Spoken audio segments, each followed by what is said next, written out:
How far did you get up on Comcast One? I was all the way up top. Were you really? Oh yeah, you could see the. Did you put the William Penn statue on top of it and help the Phillies win the World Series? No, I didn't do that. But I know you can see the power plants, the nuclear power plants. You can see both of them. Yeah, you can see the ones up in Limerick. The one in Limerick, and you want to see the one in Salem. No way. Yeah. How are you with heights? Does it freak you out at all, or you just man, care it's less? crazy. The heights thing is once you start doing it's not a bad thing. But once you start, it's hard. You're scared. You're you're just like petrified. Yeah, it's got to be like waking up in the morning. I would think about that the entire night before that morning. It was hard. How do you get past My first job, it? I was hard. I was scared, and I was on a crew. It was like we were doing scaffold, probably in like 15th and Locust or something like that around there. Yeah. And it was a scaffold, and I was with one guy, and we had two older guys with us. They were two old guys, and he was like, "Yo, I need you." And I was like, "What?" He said, "I need you." I said, "These guys, they know they know the work." Yeah. He said, "No, I need you. You're a young guy. You got to get out there with me." Oh. And I was like, "Damn, man." He said, "Look, I'm gonna make sure I'm gonna pay you top dollar." No. And I'm like, "What?" I was an apprentice at the time, so I was like, "Are you what?" He said, "Yeah, I'm gonna pay you." So he paid me top dollar. And that first week was my hardest week. Yeah. Because I was scared, and it was like you couldn't drop anything because if you drop something, it was people underneath us. Oh, dude, I didn't even think about that Septic part. was underneath us. People was driving and stuff, so you couldn't drop anything. You just had to take your time, and it was just me and him out there. And the older guys, because they couldn't move around, they wasn't agile, so we were just out there making it happen. It was like fight or flight. Yeah, and it was like my hardest week, and then we got paid the next week, and I saw my paycheck, and I was like, "Fuck, get me back up there." I'll go higher this time. Yeah, so that's how it worked out. Then wow, man. After a while, you just get used to it, man. Sometimes you get tied off, sometimes you're not tied off, but it's sometimes like, you're not tied off. Sometimes you have to tie off. I'm not saying you're not tied off. Sure. But strike that from the record, HR. Yeah, some spots is like it's sketchy spots. Yeah, but you just got to pretend like you're on the ground. That's what I always do. I always make sure feel like I'm on the ground. Is it like one of those things where you're like a don't look down or only look down so you can just totally? I mean, you do it enough, you could look down, but it's just hard at first. Sure. Now, give me to get used to. Give me kind of Calvin's strategy. Are we butt sliding like a dog on a carpet? Are we walking on the beams? How we doing? If you have to do it that way, in the beginning, yeah. But then after a while, you'll get up and walk on the beams. Mine would be just hugging onto the beam for dear life and just saying, "I want my mommy. I want my mommy," until someone got me. We have guys do that before. Guys would be on jobs and they're scared. And they'll hold, one guy I know did that. Yeah. He held the beam, and we told him to stay right there. We're gonna take care of the job, and you be here right here when we get back. And that's what he did. How long did he hold the beam for? Probably until we was done. We probably like 40 minutes. 40 minutes of holding a beam.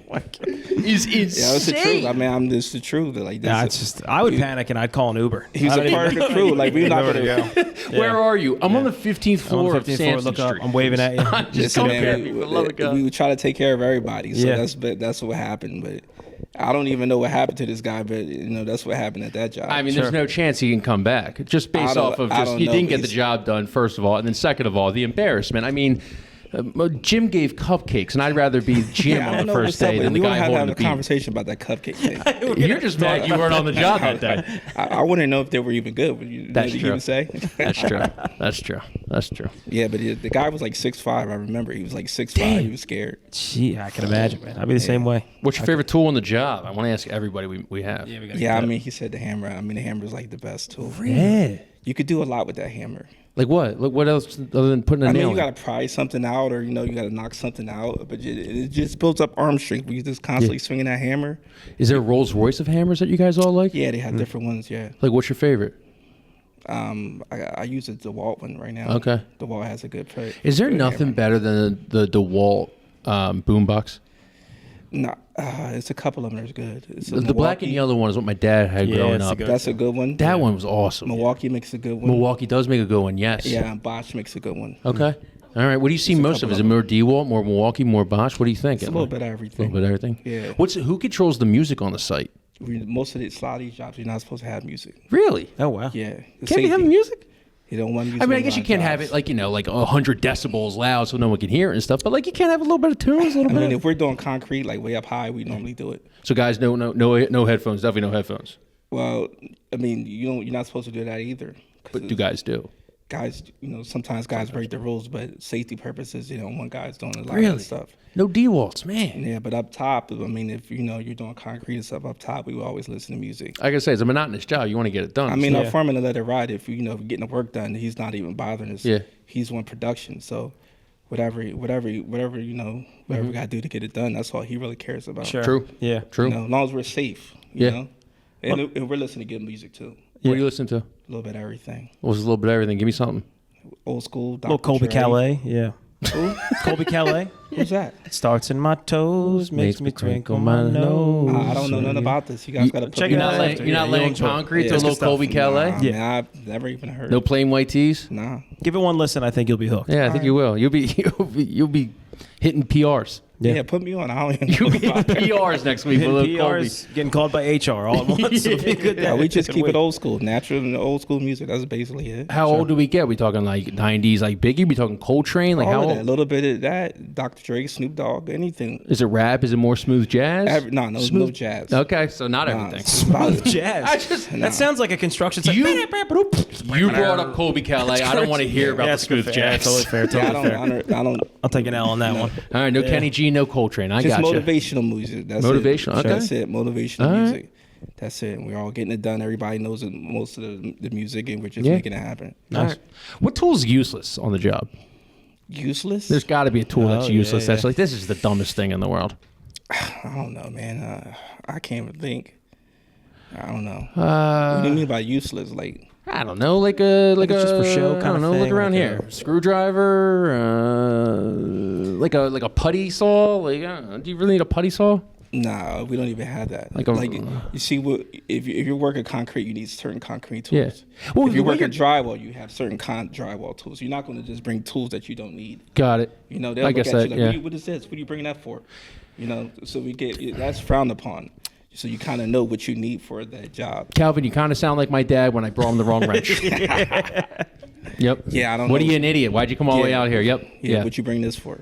But as you were talking about how multidimensional the hammer is, you would strike me that maybe the pliers aren't as much needed as you would think now that you can use prying method with the. But they got different types. Like they got heavy duty ones and stuff like that. Got it. So we use, we're doing scaffolding, we use heavy duty pliers, but they always come in handy for everything. All right. All right. Is there any tool that's slept on? Slept on? I don't know. Tape measures are like the best. I like that. You always need that tape measure. You got to keep that. Kind of like if you like the NBA. NBA, yeah, watch it all the time. Like who would be a slept-on player like that you would be like, that's the tape measure. Right now, like Anthony Davis or anyone. Like a Buddy Hield. He's out. Anthony Davis is out. No, I know, but like who do you like in the NBA right now that you think is slept on when you're talking about with your boys and stuff that they don't appreciate? I don't know. Let me see who's playing. Devin Booker. I feel like he slept on a little bit. He's not in the playoffs either. We're not doing just the playoffs. I'm just saying NBA. We're talking about current stuff, though. Yeah, we're gonna say fine. I think Buddy Hield on the Warriors might be the tape measurer of. No. Yo, he could shoot that three though. I watched him. When he's on. No, he's on. you two stop it. I watched an entire half season of him on the Sixers, and he couldn't hit the side of a boat if he fell out of it in the ocean. More so, you need a tape measure to measure his teeth, too. They're huge. Who else for the Lakers? Not Luka. Austin Reeves. Reeves, that's him. Yeah, he's nice. Oh, Austin Reeves is a tape measure of the NBA. I like that. Yeah, he's a good dude. AR-15. Yeah, Nice. he shoots that three too. Yes, he does.